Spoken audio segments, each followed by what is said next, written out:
જૂનાગઢમાં વરસાદી પાણીમાં સ્મશાન યાત્રા નીકળી હોવાની ઘટના સામે આવી છે। જૂનાગઢથી આ સમાચાર મળી રહ્યા છે। જૂનાગઢમાં વરસાદી પાણીમાં સ્મશાન યાત્રા નીકળી હતી તો કેશોદના મુલિયાસા ગામનો આ બનાવ સામે આવ્યો છે। કેશોદના મુલિયાસા ગામમાંથી આ બનાવ સામે આવ્યો છે। 70 વર્ષના વૃદ્ધનું મોત થતા સ્મશાન યાત્રા નીકાળવામાં આવી હતી।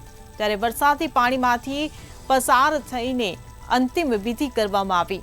તો કેશોદના મુલિયાસા ગામનો આ બનાવ સામે આવ્યો છે। ભારે વરસાદને કારણે ગામમાં વરસાદી પાણી ભરાઈ ગયા છે। ત્યારે આ વરસાદી પાણીમાંથી અંતિમ યાત્રા કાઢવા માટે લોકો મજબૂર બન્યા હતા।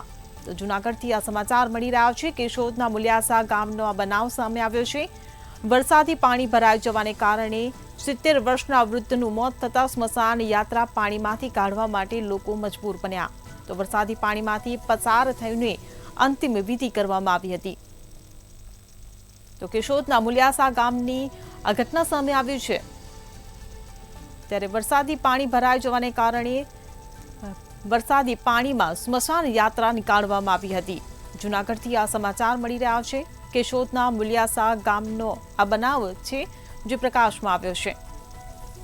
ત્યારે 70 વર્ષના વૃદ્ધનું મોત નીપજ્યું હતું અને આ 70 વર્ષના વૃદ્ધનું મોત થતા સ્મશાન યાત્રા કાઢવામાં આવી હતી। ત્યારે વરસાદી પાણીમાંથી પસાર થઈને અંતિમ વિધિ કરવામાં આવી હતી।